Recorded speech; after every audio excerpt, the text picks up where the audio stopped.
mindset. And the whole purpose of this is really getting you into the mind of understanding that you're a creator. And when I say creation, it's said that creation's already done. So the only thing we're doing is actually drawing from what's already created. All the possibilities of who you are already exist. It's you actually choosing the individual possibility that you want. So if you want to choose abundance, for example, then you begin focusing your attention on abundance. If it's uh, better health, then you begin to set your attention on better health. Our whole goal today is to help you take dominion over your mind, your thoughts, your behaviors, your actions, and so forth. So we're going to talk about that, but we're going to be using scripture, Genesis 1, the first few chapters of Genesis, and talking about the creation story. Now, I won't be going into Bible text, but I'm actually coming from that area. So I just want, for those who are familiar, you can go and look at it. But even though I'm using the book of Genesis in the creation story, this is not a biblical lesson per se. Anybody can use these principles. This is because I like to say this, that from Genesis to Revelation, it's your story. And as you begin to understand who you are as a spiritual being, then you're more apt to be able to create the life that you want. So again, we're going to be using the information from the book of Genesis, but this is not a religious lesson. This is a practical lesson on how your mind works. We're going to be using a metaphysical format, but again, we're going to be talking about dominion mindset, or I like to say dominion self-mastery, you beginning to master your own inner conversation.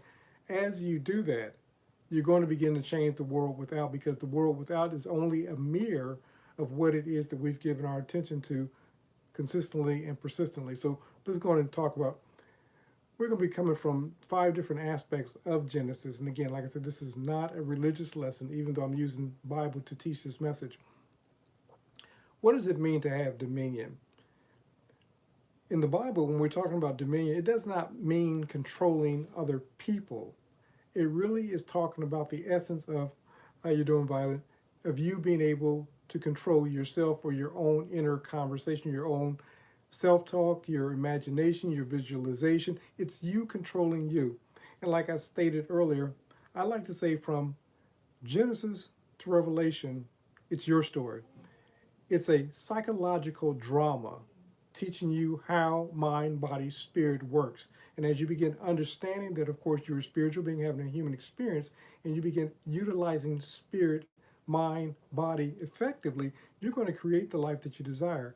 Or you're going to understand why you're not creating the life you desire. Because, of course, if those things are off sync, if they're not in alignment, then, of course, you're going to fail to manifest that which you desire. So let's go and talk about. So understanding that when we're talking about dominion, this is not dominion over others, but really dominion over yourself. So we're going to talk about you taking control of your thoughts, your feelings, your actions, and shaping your life, your destiny into what it is that you want to create in your life. You're meant to guide them wisely. So this is what we're going to do, is give you some tools so that you can do just that. So first we're going to talk about, in the creation story, it said that the divine creator, God, infinite intelligence, I am spirit, I am absolutely, God is me. That's Miss Violet speaking. So as we begin to understand, and again, some of this is going to be heavy for some of you. So I'm going to tone it down and kind of make it practical for you, because I can tell you that you're God's, but because of old programming, and some programming pretty recent, you're going to turn off and you're going to say, this is heresy, this is blasphemy, because you don't understand who you are or whose you are. I often say it, and I'll say it again, your energy system, a spiritual being having a human experience. You're clothed in humanity, but humanity is just a vehicle of travel for this thing called spirit, the soul, the essence of who you are. You're God enclosed in human flesh. If God's living, breathing, and moving in you, then you're God clothed in human flesh. And if you're living, breathing, and moving, you can know that God's in you. Now, whether you acknowledge that infinite intelligence, Sam, good to see you. Hopefully Tara is with you. As you're looking at creating your world, you got to understand that everything's energy. Some people call that energy source. They call it infinite intelligence. They call it God, but it's energy in essence. you're also an energy system. And being an energy system, you're creative. And you create from that which is already created. So, as Violet was just stating, as you become conscious of your creation, as you become awakened to your, good to see you, Tara, as you become awakened to your infinite intelligence known as God, then you can begin purposely, and we'll talk about this, but whatever you're directing your thoughts to, your inner conversation, your words, your attitudes, your dispositions, that's what you're going to see most often in your world. So what we want to do is make sure, good to see you, Bless. Uh, what we want to do is make sure that you're doing this more effectively. So first and foremost, we were told that God gave us commandments that I'm gonna end up giving this message over to Violet and letting her teaching it because she's got a lot of input. She said that you're never not God's, and this is absolutely true. If you're living, breathing, moving, existing, infinite intelligence, God, life force, energy is in you, and because of that, that makes you connected to the source known as God. So therefore, you can't be a part of the ocean and be in water, as it were, and not be also a part of the ocean. Likewise, with infinite intelligence, energy, life force known as God, we can't have that infinite intelligence spirit in us and not be a part of that infinite intelligence spirit. Now, we're not the sole individual God, but we're made up of that entity called God. Collectively, we're the Elohim, the one made up of many. So let's go on and move forward. The birds, it said God created, infinite intelligence created the birds of the air. Now, many of us just look at this as a physical creation, but you have to understand that this is also symbolic. You know, Paul spoke of speaking in allegories. We learned that we're speaking in metaphors. So we're going to be going into the metaphysical aspect. So when we're talking about birds of the air, we're talking about your thoughts.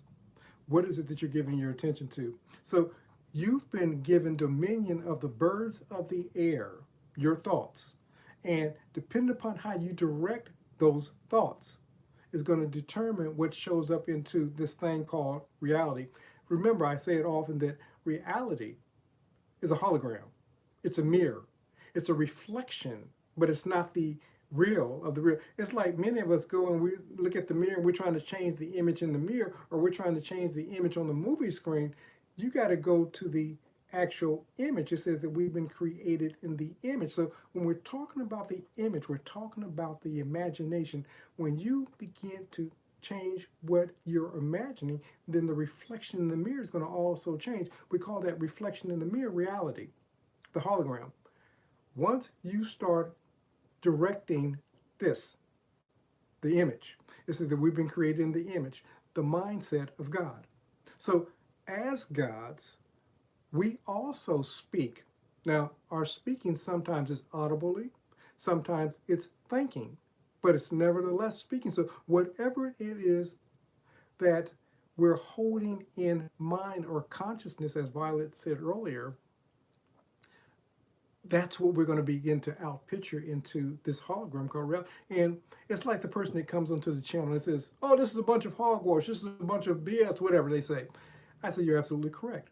Because for that individual, she will not be able to see anything else but it being a bunch of BS or whatever vernacular they use to describe what it is that they're hearing and seeing and participating in at the moment.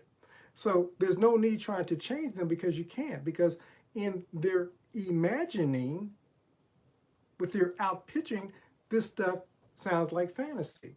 And so even with that being said, then they can only create after the image of their imagination on this hologram called reality what it is that they're imagining. So the only thing they're going to do is see evidence of this is a bunch of BS. They can't see otherwise. For the person that says, oh man, this stuff really does work. I mean, I've been experienced, I've been doing some work, and I've begun to see the results. Then for that person, likewise, they're going to see the evidence of that. So Violet was saying that our perception has been hijacked. Absolutely. And mostly by media, by government, by educational systems. All these things are to keep us thinking that we're less than we truly are. Because see, if we collectively all started realizing that imagination creates reality, and we started They did a study some time back, and they do it often, and they take Buddhist monks or prayerful people, and they have them begin to pray in a particular city, a particular area, sometimes globally, but they focus that attention on a particular cause or whatever. What they've noticed in cities, that crime dropped 25, 35% while these prayers were being practiced. So this is what, now the government understands that thoughts create reality. The elite understand that thoughts create reality. Many of them started off, their families started off very poor. But somebody in that family lineage began to imagine that they could be wealthy. Now, what they were wise enough to do was pass it on to the next generation, and they started teaching them thoughts create reality, whatever it is that you're giving your attention to. And so their children pass it on to their children. So we see just the money aspect, but the money aspect started off with the thought aspect, just like with a healthy person. She is focusing her attention on health. You know, often we sit there and we look at things pertaining to, corona or whatever the new diseases of the moment. They want you to give your attention to that collectively, because what it does is spread that. But when we say, you know what, I'm not giving my attention to that, I'm not focusing on it, all of a sudden what you see is less accounts. There's areas, Amish communities. You go to an Amish community, and the stuff that they say that's spreading throughout society, they don't watch TV, they don't get the newspaper. So this Amish community, or whatever the community, but I'm just using Amish at the moment, they don't have the illnesses, the sicknesses, the corona.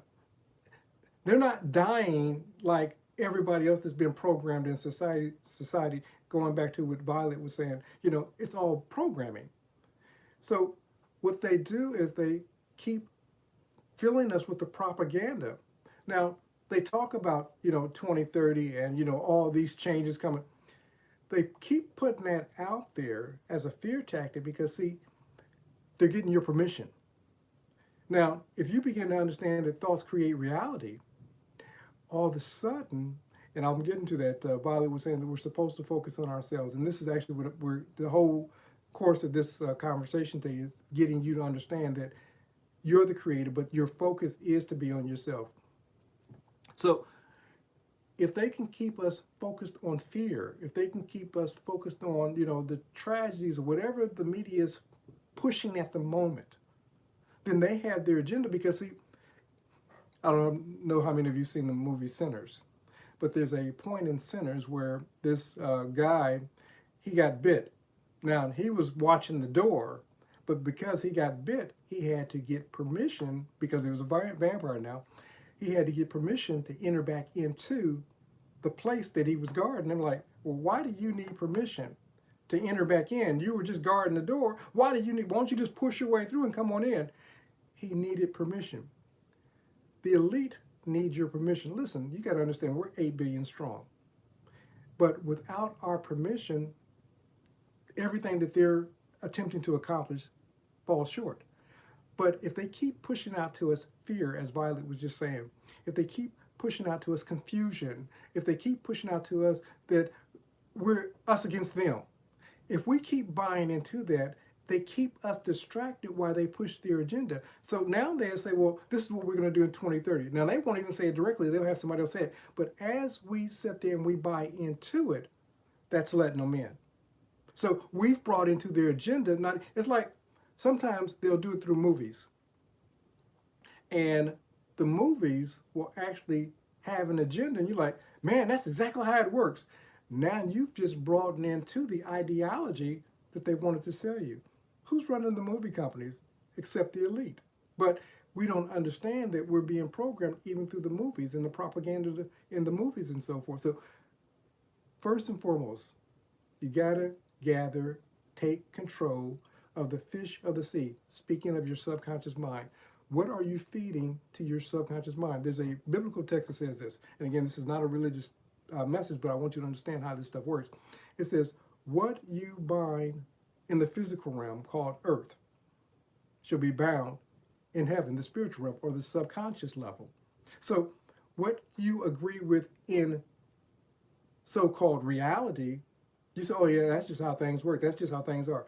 Then you're going to see the outpicturing and you're going to reproduce more of that because from the spiritual realm, it says, oh, give us more of that. Hopefully that makes sense for you. So when we're talking about the fish of the fish of the sea is symbolic of, like I said, your subconscious mind. So that's the deep part. It says, as a man, woman thinks in his, her heart, that heart level. Heart connected with mind, manifestation is almost automatic. When you get, the problem is how can two walk together unless there's a spirit of agreement? Most of us don't have what we want. We can't manifest what we want because, of course, we're not in agreement. And Violet was just saying that, we got to reprogram ourselves at our nervous system level, or we could say at our subconscious level. See, the nervous system runs on automatic, but you're communicating by what it is that you're imagining, what you're feeling, what you're thinking most often, and you're making that a request. Many times we think the prayer is this: oh Lord, Father, just forgive me in the name of Jesus. And we say, I prayed and nothing happened. If you're doing that in fear, Master Teacher said this: thank you, Father. He says, I thank you because I know that you always hear me. Energy, life force source known as God always hears you. But we're praying when we're holding a frequency. This is why ancient text says, to him, her who has, holding in frequency, more shall be given of whatever it is that they have. But to him, her who has not holding it in frequency, even that which they seemingly have will be taken away from them. So what are you holding in vibrational frequency? Are you holding abundance? Are you holding love? Are you holding, better health? Whatever you're holding in that vibration, that's called having, you're going to reproduce more of that. And understand this: it's not just the positive, it's good, bad, or indifferent. So if you're holding negative energy, then of course that's what you're going to reproduce. That's what you're going to see more of. So one of the things that I want to suggest as we're talking about emotions, there was a gentleman by the name of W. Clement Stone. He was one of the richest insurance moguls in the early 1900s, in the mid 1900s, until he passed in like 1980, 90, whatever. But he believed that everything was conspiring for his good, no matter what the situation was. He was like, how's this going to turn out for my good? And there's a scripture that says, I believe that all things are working together for the good of those who love infinite intelligence, source known as God, whatever you call it. So when you're walking from a place of believing that everything is working in your behalf, no matter how it looks, over a course of time, even that seemingly bad event, you're going to pull some good from it. It's funny, many people are becoming multimillionaires because of the bad events that happened in their lives, and they start sharing the story of the bad event that happened in their lives and how they turned it around. What they thought was a prison was actually a breakthrough. And it goes back to like the story of Joseph. He was in bondage and put in prison by his brother's very own family. Thank you, Violet. By his very, very own family members. And he said, yo, you guys, you meant this for evil. But the divine intelligence known as God meant it for good, so that I could save many. What is it that you're going through? And you're calling it evil, but the divine intelligence known as God in you is working that thing out right now for your good. But because you haven't gotten to the other side, you're still operating from the perception, as Master Teacher says, judge not according to appearance or what was shown to you outwardly. You got to remember the appearance is just a mirror, and the mirror is reflecting what's in you. When you start changing imagination or what's in you, and you start emotionalizing, getting to that subconscious level, subconscious mind receives affirmations, but what it receives most is feelings, emotions, those pictures that you're actually imagining. This has been proven scientifically that whatever you're holding on the wall of your imagination, this is why you can go see hieroglyphics, and what you would see is that these prehistoric men, women, were putting artwork on the wall of the cave. Now, we thought that they were just being creative. No, that's not what they were doing. What they were doing was they were designing their day. So they would draw artwork of them having this big kill, killing this lion, this bear, whatever was in their area, this deer. They were showing the hunt in their imagination. So they would always have that picture in front of them. What picture are you holding, creators? What is it that you're seeing consistently, persistently? Because see, depending upon what that picture is, that's what's going to show up in your world. Many people are not manifesting the life that they desire because they're not imagining what it is that they want. Violet was just stating that, the outward reality is the fault. Let me say this, the outward reality is the default for most of us.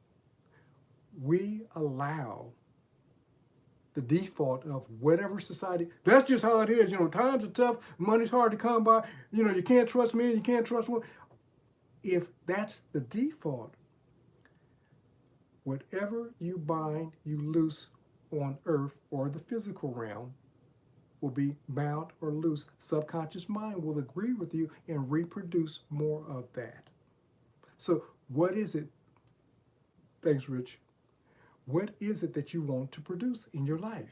Because see, whatever you're imagining, again, we're still at the fish of the sea, imagining, absolutely, and I'm here to give it to you. As it flows through me, I'm giving it to you. Rich was saying that he was here to learn. So as you begin to picture in your imagination, as you begin to, there was a gentleman by the name of J.D. Rockefeller. It doesn't matter what you think about him and the chaos that he's caused. And I want you to understand how he became one of the wealthiest men in the world of his time. He was a poor kid. Couldn't even afford books. The families around him would donate school books so that he would have books so that he could read and so forth. He was so poor. How poor was he? He was so poor that when it was school picture day, I don't know how many of you remember school picture day, but we were excited when school picture day came in. They would give us these little plastic combs. You would have, your best clothes on. J.D. Rockefeller, John was just as excited. So he got his best shabby clothes, cleaned them up the best he could. And he was so excited. So the photographer came and he was about to take the pictures. And he says, listen, that student there, speaking of J.D. Rockefeller, he can't be in the picture. His appearance is going to take down the quality of the picture. And so young Rockefeller was not allowed to be in the picture. Instead of him getting angry, he said this. He said, one day, I'm going to have my portrait painted by one of the most famous artists in the world because I'm going to be one of the wealthiest men in the world. And he took that opportunity to fuel his imagination to become the wealthiest person in the world. And everybody that knew him knew that his whole goal was what he saw in his imagination, that he was going to be the wealthiest man in the world. And that became the reality. What am I saying to you? It doesn't matter what you want. If you can hold it long enough and you can start living from, as Neville called, living from the end. If you can hold it long enough and you can start living from the end as though that's your current reality, you got to understand, if you keep forecasting it into the future, people come on my Facebook group and they say, well, coach, I want to move to this country here, but it's always in the future. When you're always forecasting it to the future, then you'll always be like that proverbial donkey chasing the carrot. You have to hold an imagination, as Violet saying that, her desire is her reality, but it has to happen right now. So you have to live from a place of now in your imagination. Remember the fish of the seas, the birds of the air, in your thoughts and your emotions. As you begin holding this, what's going to happen is pretty soon, it's like Neville saying, often he would get a new suit. And when he put on the new suit, he felt uncomfortable and he thought that everybody knew that he had this new suit on. The truth of the matter is, Rafi, you give me too much. You got to give me like a sentence and I can look at the sentence. But if you give me that paragraph, it flashes up for about, it's been a while since you've been, but I'm glad to see you back. Love you, brother. You got to give me like a sentence. And that's going to flash up. And if you want to follow with some other sentences, as Violet's been doing, then you can. But if you give me a paragraph, it's going to flash up about a second and it's going to be gone. And by the time I start reading, no, it's okay. I love you, brother, and I appreciate you. So just give me a sentence. So you got to kind of put your thoughts together and say, okay, how do I want to say this? So there's going to be some work on both of us. But if you give me that sentence, I'll speak to it and we'll keep moving. So whatever it is that you want to hold in them, whatever you want. Now, this sounds like make-believe, this sounds like fantasy, and so anytime we hear this, but those who know, and it happens to primarily be actors, athletes, the wealthiest people in the world, I want you to go to a site on YouTube. It's called the School of Hard Knocks. This guy, speaking of interviews, Violet's talking about interviews, and that's actually I was going to on the School of Hard Knocks. This guy goes all over the country, and he'll go to like the wealthiest area, and he'll ask those in the area, "How did you become a millionaire? How did you become a billionaire?" And he'll talk to them. So the whole point is, most of them say that they started with nothing, but they started seeing in their mind's eye, in their imagination. If the wealthiest of the wealthy, and you may not want to be wealthy, it may just be health, it may be a loving relationship, it doesn't matter. But if you can't see it in your mind's eye first, thank you, Violet. She was talking about me interviewing, but I did want to, I was speaking of interviewing, so I did want to thank you for bringing that up. It says that, so we talk about emotions. That's the fish of the sea. We talk about your thoughts. That's the birds of the air. We're going to get into the livestock. But before we do that, it says, how can two walk together? How can two be joined? How can two be in a relationship? Unless there's a spirit of agreement. The problem with most of us is that what it is that we're imagining and what we believe in our heart level don't agree. So you have to get to a place where you reprogram your heart. In the way that you do that, you say, Coach, how do you do that? Okay, the way that you do that is by becoming a child. It says, unless you become as a little child, you will no wise enter into the kingdom of heaven. The kingdom of heaven is the mind of men and women. When you start imagining, that starts filtrating down to your heart level. Now, at first, you're not going to believe it. Like Neville, I was getting to Neville putting on a new suit, and he's like, everybody knew I had a new suit. Nobody cared that Neville had a new suit. But Neville said when he wore that suit long enough, it felt natural to him. Didn't even think about it. But the truth of the matter is, when you clothe yourself in a new suit, when you clothe yourself in a new ideology, let's say wealth, let's say loving relationship, let's say better health, nobody's going to know that you have a new suit on. You're clothing spirit in this new ideologies, this new persona. As you clothe spirit by imagining, by feeling, feeling's a secret, believing is not seen, seen in your imagination is believing. Once you start seeing it, you're going to start seeing the output, you're going to start seeing the evidence, you're going to start getting the opportunities, you're going to start meeting people. But first, you hold it in imagination. You hold it in your feeling nature. So you get the fish, the emotion. You get the birds, you get the thoughts. Let's talk about the beasts and the livestock. So it says, then he was given dominion. And again, we're talking about the dominion given to you as a spiritual being having this human experience. This is not limited to the person called Adam. This is you. From Genesis to Revelation, this is your story being relayed. I'm relaying your story, who you are as a spiritual being. Okay, so the animals stand for the instinctive portion of who we are, the habits, the urges, those hungers, those desires. Understand this. I talk about ego and so forth. People want to make ego evil. Let me spell ego so you don't think I'm saying ego. Ego, E-G-O. There was the id, the ego, and the superego. This is by Carl Jung and Sigmund Freud. And then, of course, people taught it thereafter. Understand, ego is who you are. It's these. So when I talk to Rafi, for example, when I talk to Violet, when I talk to Sam, when I talk to Tara, when I talk to Rich, the ego is my identifier, me, myself, and I. That's ego. So if a person says that ego is evil, what are you saying in essence? I got you. You got to get this. What you're saying is that you're evil. You're not evil.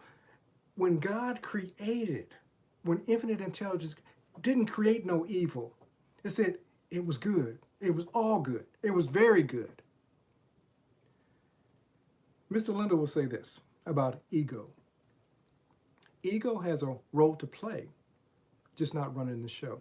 I'm going to be doing some courses on ego. Of course, there are going to be some deep dive courses. These are paid courses, but I'll put enough free stuff out there for those who can't afford it or don't want to pay. But for those who want to go deep, yes, absolutely.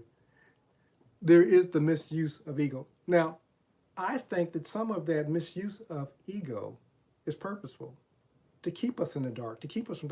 It's like when we talk about the serpent, because in part that's kind of symbolic of the ego as well.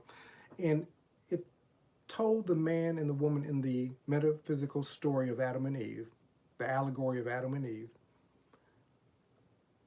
when you eat, God knows, in the day that you eat of the fruit of the tree of good and evil, in that day you will become as God, discerning good from evil.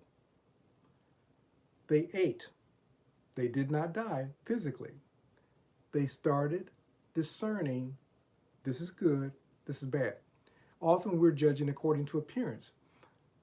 Ego, me, myself, and I, the identifier, is put in place so that you can discern things, so that a stove is hot. You know not to touch that hot stove because, of course, it's hot. Oh, I like this color as opposed to that color. My name is Sam. My name is Violet. All of these things allow us to identify who we are. Now, understand this. Ultimately, we're spiritual beings having a human experience, but we've been individualized into these individual units. Why? I believe that the infinite intelligence, energy, life force known as God is so vast that he, she, it, they wanted to experience themselves. And so currently God's experiencing themselves through 8 billion souls and all of other, and the rest of creation. God is experiencing himself as you. And this is why when I say that you're God's, spirit individualized, absolutely, you got it, brother. So this is why God, we all think that we have to be like somebody, or we see, these spiritual people and we say, oh, God's not asking you to be like them. God is experiencing themselves as you, through you. So you're an individuation of that divine. This was the goal, so that God can have all these 8 billion experiences currently. And a part of that drop of the ocean is being experienced as you, as this little thimble of water in this thing called reality. So what I'm not saying when I say that you guys, or that you, this infinite intelligence, know that God said, I am God, solely by yourself. You can't be source apart from the source. You understand? As you understand that, this is why Rafi and I are connected. This is why Violet and I are. So infinite intelligence says this, that you can't do it unto another without doing it to yourself. So any good, evil, whatever done, even though you seemingly are doing it to another, you're drawing that evil, that whatever, that good, back to yourselves. That stuff, again, this hologram is a mirror. It's a reflection. You think that you're just doing it to the hologram. It's like being in your own dream. And you think that you're hurting the characters in your dream, but in fact, you're hurting the dreamer in the dream, which is you, or that portion of God known as you. So it truly is that we are connected. The problem is we've been so individualized that we've forgotten. So the goal is to remind us. So even as you're hearing this message, you're giving the message. by way of a person called DeCarlo. Now, you think that I'm solely speaking. I'm just the conduit at the moment that you're listening to, but this is your message that you're giving to yourself, if that's received. Somebody said on the YouTube channel, I had put a gentleman up who was a scientist and a metaphysician and so forth. And the person says, I was just thinking about this person. I said, then in part, you created this post. And this is absolutely true. We're all connected. You ever been thinking about somebody to show you how we're connected, and all of a sudden they call or they send you a message, or you see something on television, you say, I was just thinking about that person. That's because they resonated with you. And as somebody just said recently, I think it was Violet, frequency. When we're holding the appropriate frequency, then we can be in vibration with that other individual.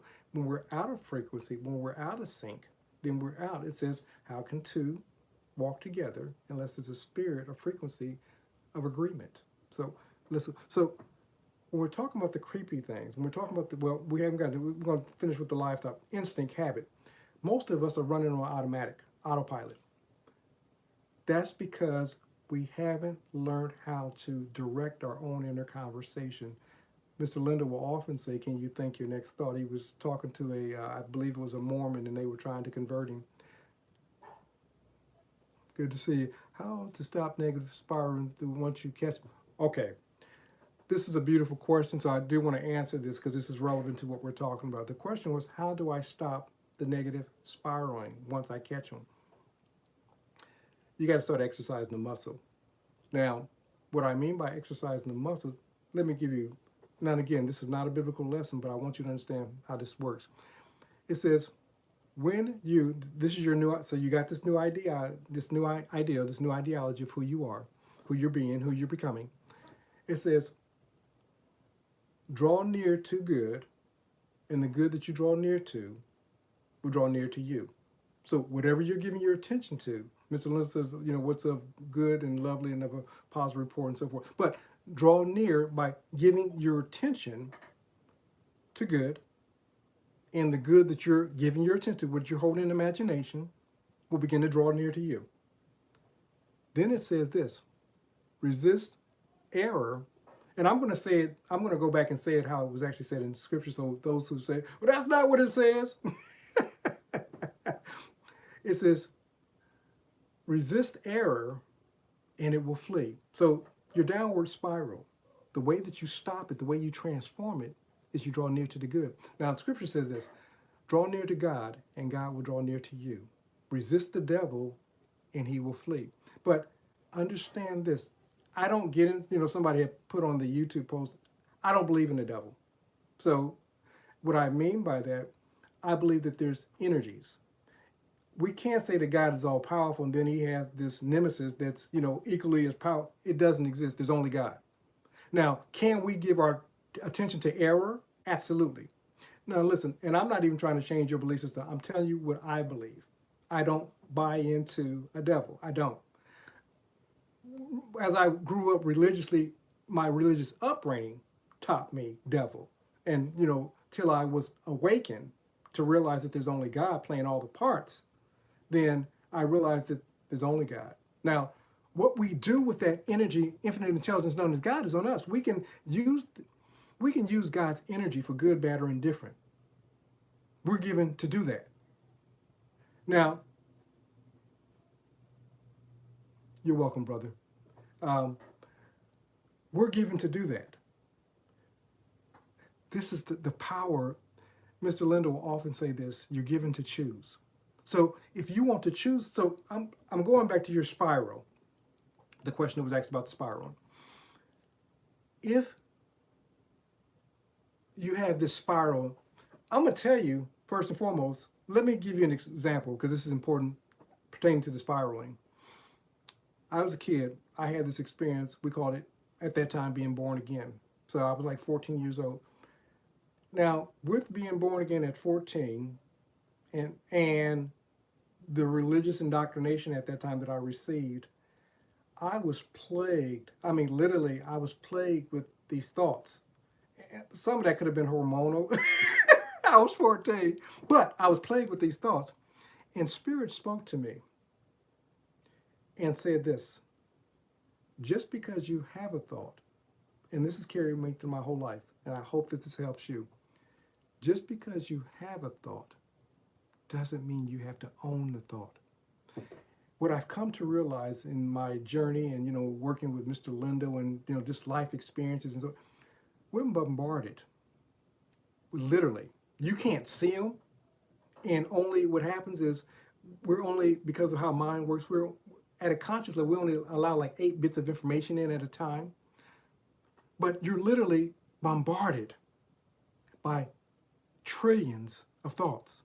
Now, there's thoughts of abundance out there. But all of these thoughts, we think that we're thinking, but what we're doing is pulling from these thoughts. So back to the downward spiral. You replace the error that you don't want with that more desirable thought. You start playing the picture of the new movie in your mind. Now, understand this. It's like a workout program.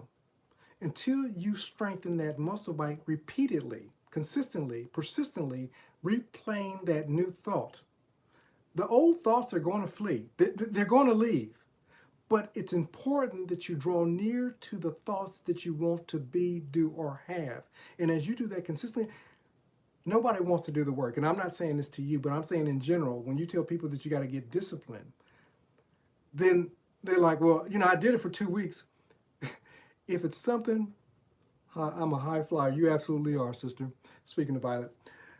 As you begin to do this workout, this regimen, and you begin to control your own inner conversation, those thoughts that plagued you, they're going to lose their power. They will. But you have to keep exercising the picture, the imagery. The more you do it, the easier it's going to become. When I was a kid, didn't know how to tie my shoe. Mother gave me a lesson, so then I started practicing. When I first started tying my shoe, I had to think about it. First I'd do this and I'd do that and I'd loop this over. And it was surprising to me that there were adults that didn't know how to tie their shoes. I mean, these were brilliant people, didn't know how to tie their shoes. But so at 5, 6 years old, I learned how to tie my shoe. Pretty soon, I started tying my shoe on autopilot. Absolutely. And let me say this. Rafi was saying about his thoughts and, just the higher content in scripture and so forth. You are your Bible. I don't care what your belief system is. I don't care what denomination you come from. Ultimately, energy, life force, universe, God says yes to you. What do I mean by that? You say times are hard. God says, yes, times are hard. You say, I'm going to be abundant. You start feeling I'm abundant and you start doing abundant acts. All of a sudden you start seeing the evidence. God says, yes, you're abundant. You say, there are no good men out there. Universe says to you, God says to you, Source says to you, yes. God can only say yes to you. But let me hit you with something. But he says yes as you. He can only say yes to you, but he says yes as you. Who should I say sent me? He says, tell them that I am that I am. It was at that moment that Moses realized. Now, we didn't get it as the readers. We said, oh, Moses speak. Moses realized that the divine God was in him as him. He was still practicing, well, I can't do this. He says, listen, I'll send your brother Aaron with you. I am. Whatever you link to I am, universe, God, source, infinite intelligence says yes. I'm not smart. Yes. I'm a genius. Yes. I have more than enough. Yes. Now, you don't just say it as an affirmation. Once you start saying it, you start being it. Even, let me tell you that, I'm kind of winding it up. You got to understand, when you start affirming it, when I became a Marine, at first I was just a Marine in word. I went through the basic training. I did well. But first I was a Marine only in name. But over a course of time, I started doing my job. I started taking on the ideology of a Marine. When I first got saved, I was still cussing and fussing and fighting. So I was only a Christian in name. But as I started studying, as I started reading, as I started doing, I started becoming. When I first got married, first I was only a husband, only in name. But as you start doing whatever it is, when I started working for IBM, it was just a big, great company that I wanted to work for. When I started working for other Fortune 10 companies, they were first just ideologies or ideals, and I didn't buy into it. But over a course of time, that became a part of who I am. You understand? So let's say wealth. Wealth's easy measurement. You just want $1 million, whatever. Okay. If you're looking solely for the lottery to make you wealthy, you'll probably die broke. I'm just telling you. For all those people just waiting on the universe, hey Raymond, good to see you, brother. Waiting on a lottery win. Because even if you win the lottery win, to him, her who has, more shall be given. But to him, her who has not, even that which they have shall be taken, because they're not holding it in vibration. A lottery win will not make you rich, no matter how much money it is. There's story after story after story after story of people who have won lotteries, and at the end of the money, they were broke in deeper debt than they were before they won the money. A lottery win will not make you wealthy. It will give you money at the moment. But when you start holding the vibration of wealth, a simple ideal will be transformed into a multi-million-dollar business, a billion-dollar business. Once you get it here and here, when the two are in agreement, it's going to show up in your life. Absolutely. Now you start living from it, brother. You start living from it. Don't just talk about it. Don't just affirm it. You start living from it. And this doesn't mean go out and get in debt. You start thinking to yourself, this is how wealthy people think, what service can I offer? Let me give you this. To him, her, no, wrong one. Give, and it shall be given to you. Pressed down, shaken together, and running over. Now the picture was, there were baskets that they would have in the biblical times. And when they would pour grain into the basket, in order to get more grain, it's like me when I get an ice cream cone. Sometimes I'll tap the bottom of that ice cream cone because I want the ice cream to drop down to the middle so that when I get down to the bottom of the ice cream cone, my ice cream is still there. So getting back to the basket, they would shake the baskets together. And so they would pour more on. And they would shake it again because they wanted the wheat to fall down to the bottom of the bag.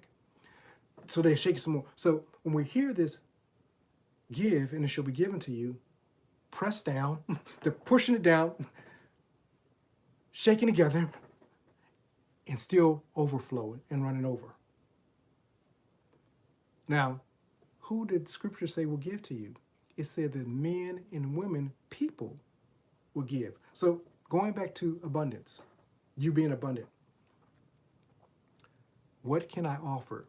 Now, there's a need out there. There's things that you've learned. Everybody on this listening, there's things that you've learned that has helped you. Now, because you're so close to it, you don't even value it.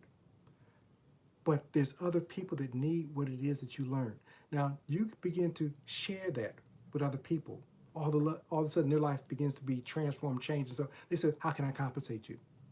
You give more of away. So give. It's like a seed. You put a seed in the ground. It doesn't just reproduce a single seed. It gives a harvest. And it shall be given to you, pressed down, shaken together, and so much that it's still running over. I just want you to understand, for those people to say, you start with imagination, but internalization without activation is nothing more than a wishful dream. You got to act upon the thing that you're feeling, doing, being. The action is proof that you believe what it is that you say that you're going to have. Your studying, okay, what I need to do is study about making money, whatever, loving relationships, better health. The action is proof that you believe what it is that's being brought about in your reality. Reality itself is nothing more than a mirror. And absolutely, let me say this. Violet was just saying, the lottery doesn't have to be a curse. There are people that are operating from a place of abundance that win the lottery and they continue to thrive. They manage that money by way of stewardship and so forth. So please don't take it that I'm saying that, there's anything evil about the lottery. God can bless you. Infinite intelligence, known as God, can bless you in a billion different ways. Sometimes that may even be a lottery. But if you don't change your vibration, whatever way it comes, and you're still holding a lack mentality, you're going to lose that which you basically manifested. You can't hold it because you're not holding it in vibration. That health, that's loving relationship, that's whatever. So three of y'all popped up at the same time. Raymond and Raph, if y'all could pre-submit, and I think it was Raymond, give me a little bit less so I can read it and make sure I get it. But so let's move on. So it says, now also you were given dominion over the creepy things. These are your small habits. A lot of times we don't take control of our habits. We say, well, that's just who I am. No, it's not just who you are. It's who you've decided to be at the moment. It doesn't matter about your family of origin, your race, your creed, your sex. None of that stuff matters. If you decide to change your mind, you will change your world. No way around it. So don't buy into this whole thing. A lot of these things that have been taught to you have been taught to you to keep you at a low vibration, because they know if you're operating at a low vibration, then they can control you. That you'll keep looking on the without as your controller, as your God, not realizing that the divine in you is the hope of glory, and it can't be otherwise. Now, there are other creators around you. Together, you become a collective force. It says when two or three are gathered together, I'm in the midst of them, but then it multiplies the effort. So you want to find yourself around like-minded people.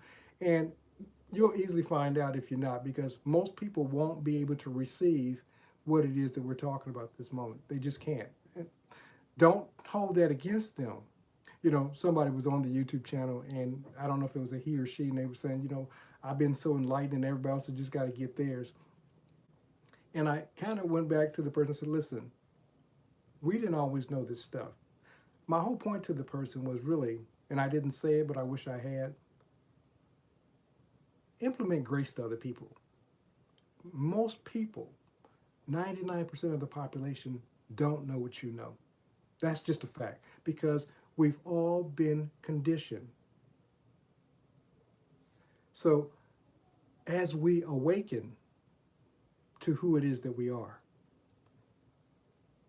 don't put down other people because you've been awakened and given a gift of what's real for you and reality and God and life force, and you being a part of the infinite intelligence known as God. As Violet said, what do you believe about you? But the whole point is, implement grace for those who may not know. You can't force this information on people. They can't. If you caught me at the right time in history past, and you would have told me this stuff, and matter of fact, somebody did, and I thought, man, you talking nonsense. God can't tell the difference when I'm thinking, when I'm joking and being positive, when I'm being negative. And I fought for my limitations. Many people that you're going to interact with, people that you're going to talk to, they're going to be fighting for their limitations. And a lot of times, until they awaken, you have to allow them with grace to be where they're at. My whole point to you is, please exercise grace and remember where you came from before you started knowing this stuff, before you realized that thoughts create reality. That's a lot to take on. If you think about what I just said, to realize that thoughts create reality. Now, the top 1%, scientists, actors, the most successful people in society, they understand this. You can listen to a Will Smith interview and he's like, you just don't know how powerful you are. You can listen to, Elon Musk. It doesn't matter who you listen to. They know. You know what they know. Now, we may not be acting from it, but you know it. Most of the people that will hear this stuff, somebody told, no, you're just hallucinating. Neville said, you can't even spell the word hallucination. He's like, I don't tell you how to be a mechanic, so please don't tell me how, to do what it is that I do. My lectures and my talks and so forth. They just won't get it. You can't force it. You can't. When I started first having my spiritual experience at the age of 14, I was in the midst of alcoholism. Siblings were running the streets and doing whatever it was, and I was going to save the whole house. It didn't work. Matter of fact, I got called a few names and so forth because they weren't there. So what I realized that I needed to do was I started living out what I said that I believed. And over a course of time, I started reaping the fruits. And one by one, my siblings started coming to me, and it's like, I got to know what it is that you know. And at that point, they were receptive. What am I saying to you? Show them, don't tell them. Show them by way of your lifestyle. Not that I'm so spiritual. I'm probably one of the least spiritual people that you'll ever know. But I'm spirit. I know who I am. I know that Father and I are one. And that was the thing about Master Teacher Jesus. As far as religion goes, he was probably one of the most spiritualist people that the Pharisees knew. They saw him as a pagan, but he was transforming lives because he understood his relationship with Father. I'm a spiritual being having a human experience, but I'm not religious. And there's a difference. But, okay, I want to get to these other things. So the creeping things are the habits. You're even giving control of your habits. But like I was talking to Mystic, that the spiraling, you have to begin exercising the muscle. But I promise you that as the negative thoughts come and you keep replacing with that positive thought, they're going to lose their power. In a scientific meaning, your synapses, your brain is going to start being rewired. So what we give our attention to grows, it expands. So as you keep giving your attention to the positive, the life change that you're experiencing, the other portion, the stuff that you don't like, is going to start losing its power. Now, let me let you know what's going to happen, though. It won't be that you don't have the remembrance of, oh, I used to think this way. But when you think about it, it won't have any power over you. You'll think about it and it will just be like, oh, that's a memory, but it's not who I am. And you'll be able to think the thoughts about those old patterns and say, wow, I didn't think that I'll ever be able to get over that, but they don't have any power. You'll be able to think about those thoughts and they'll just be powerless because you've given more of your attention. Draw near to the good and good will draw near to you. Resist error and error will flee. But you just have to keep exercising the muscle. I promise you, if you keep exercising the muscle, you're going to see results. I promise. Okay, let's go. So let's get to Earth. The Earth, I talked about it earlier. Hey, mate, long time no see. Love seeing you. Okay, touch on this real quick. He's talking about expectations. A lot of times, because we're sowing the seed of a new expectation, because we're in these communities and so forth, and people pop and say, oh, I had this vision about blah, blah, blah, and all of a sudden I manifested, and it sounds like it was overnight, and you're thinking to yourself, man, they manifested that overnight. Neville said this, that every seed, whether you're talking about a dog, a child, an elephant, a flower, different plants, they all have their own appointed time. The problem with us in expectation is that we sow the seed of expectation, and because it doesn't give blossom in a month, 2 months, a year, 10 years, I don't know what the time frame is. Because it doesn't, you say this stuff doesn't work, so you change the expectation. Start doing this with your expectation. You got to understand the hologram called reality, it glitches. And it takes time sometimes to catch up with what it is that you're seeing on the imagination, on the wall of your imagination. But just because it takes time, Grandma Moses was 75 years old before she started fulfilling her dream. Ray Kroc was 52. Colonel Had Sanders was 62. You don't have to wait that long. I'm not saying that you have to wait that long, but if it's something that you truly want to be, do, or have, why wouldn't you still hold on to that thing until it manifests or till you change your mind or till you die? Certain things with me, even if I don't see the fulfillment in this life, I will take them to my grave because I believe in them. This is not the end. You change residence. So it says, whatever state that you die in, this is going to scripture, book of Revelation, that state that you'll revive in. So even you have certain things that are probably manifested in your life now because of previous experiences that you had, that you held. And they've been carried forward. So you're reaping the benefits of those experiences now. So going back to expectation, don't simply expect it. Realize that you are that person.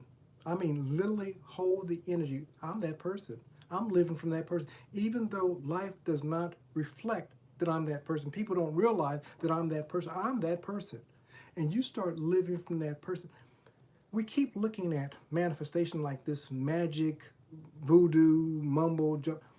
Manifestation is who you are. You can't, as Violet said in another way earlier, you can't not manifest. You can't not be infinite intelligence known as God.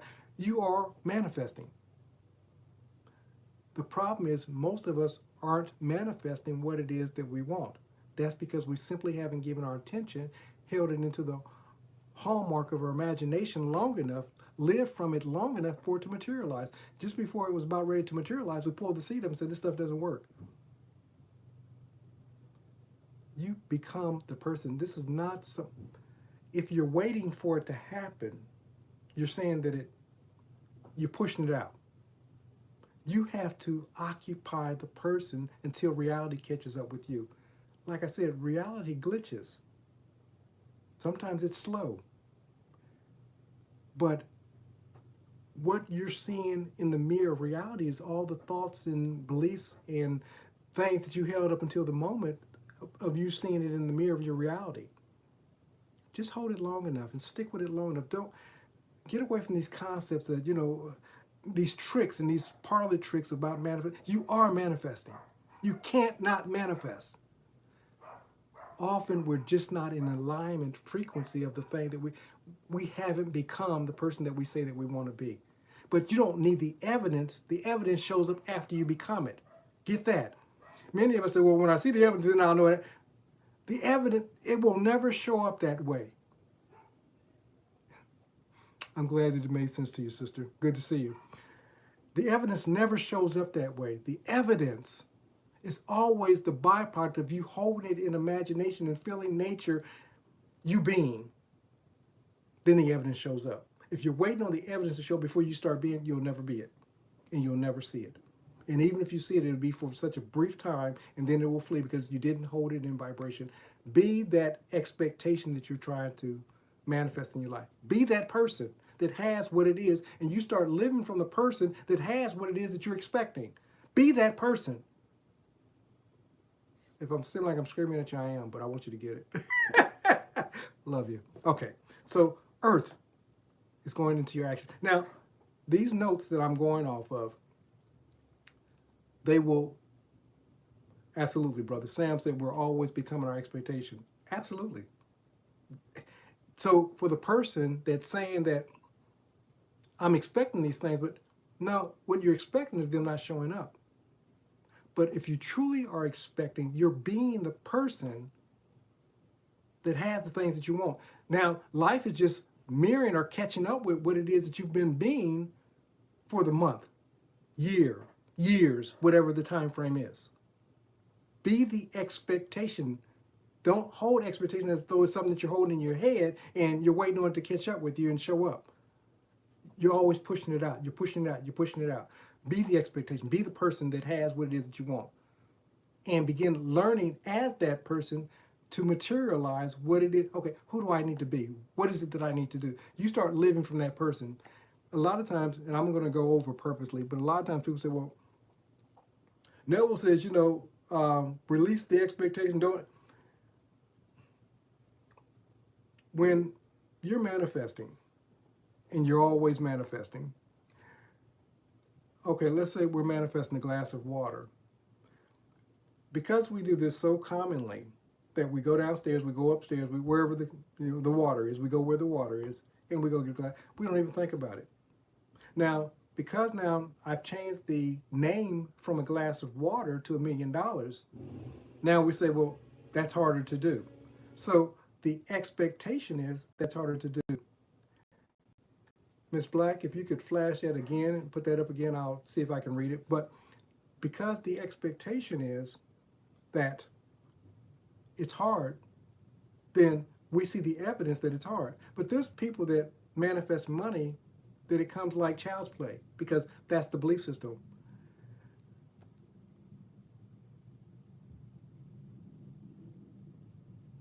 Absolutely. Um, it was said that a lot of people can't make the distinction. Absolutely. I love it. And I'll get back to that. I'm putting that right there. Um, hers is easy, so let me say it first. She says, be the person in the small things first. Now, and this is absolute, it's the small baby steps that build the lifestyle. We keep wanting to do these big elaborate things. It's creating the podcast, and my sister, she does a dance thing on TikTok, and so, but she shows up, and she shows up every day. She's being the person, even though everything that she wants to materialize hasn't shown up yet. You show up in the small things now. So I don't want to call you garbage, but that's the name that you got as an identifier, so I'm going to use it.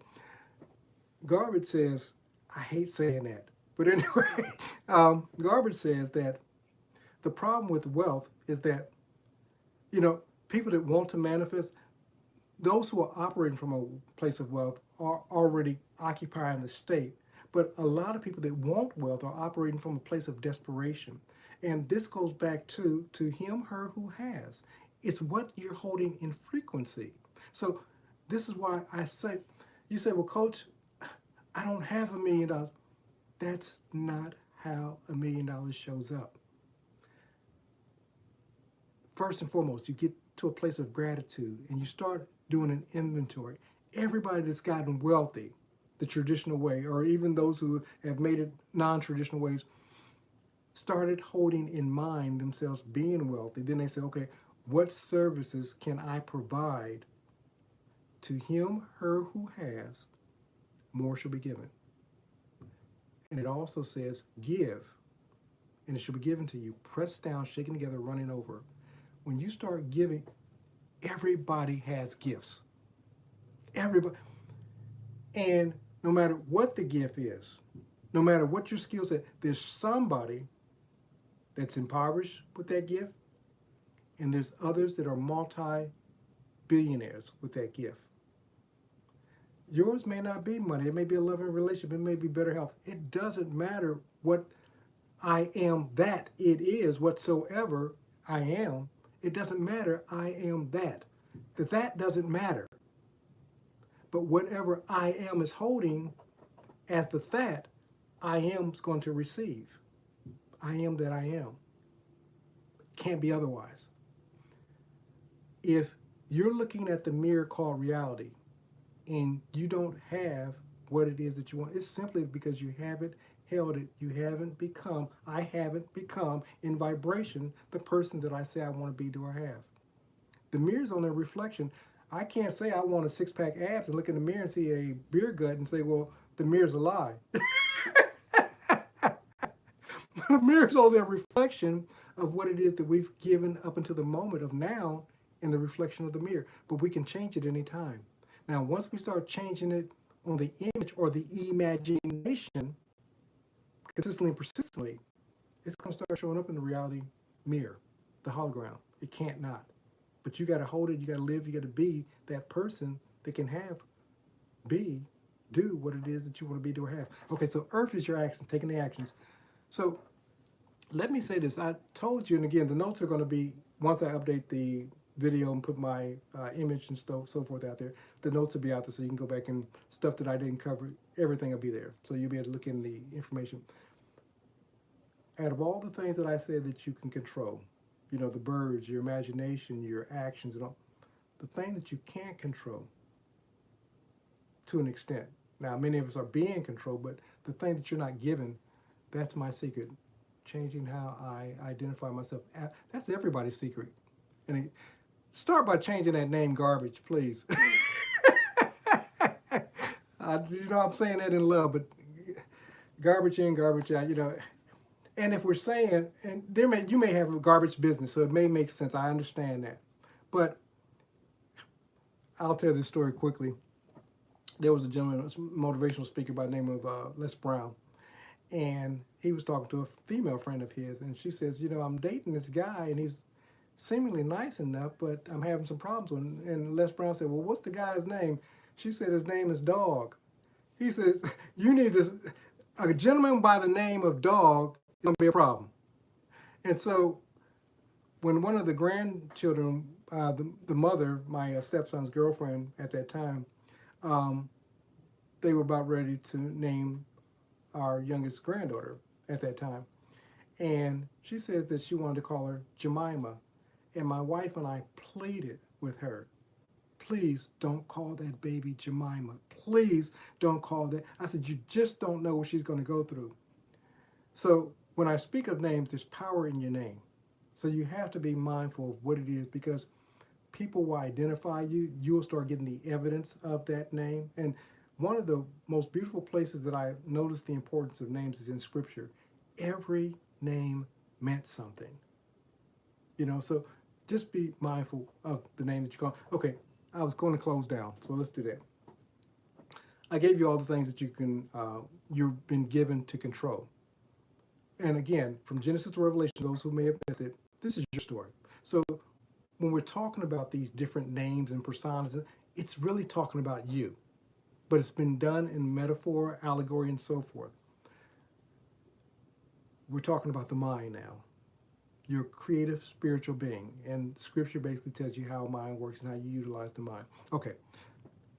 We're given to control all these aspects of who we are. But you know what we're not given to control? Scripture never says it anywhere. Even though people do it. We call it sorcery. We call it witchcraft. Is another person. Now, and I know that there's people in communities and so forth, and they're like, well, you want to control somebody? I'm not saying that you can't. What I'm saying is that you're not given to do so. There's a difference. And what you're doing, in essence, when you're trying to control another person, is controlling God in that person. And God's given each one of us the ability to choose. And so this is why I have a lot of challenges with some of the people, like in the Neville Goddard and the things that they teach, because a lot of it, like I said, is sorcery. Control yourself. Control your attitude, your disposition. You think that you're going to control that man, that woman to be that, and you got a messed up attitude.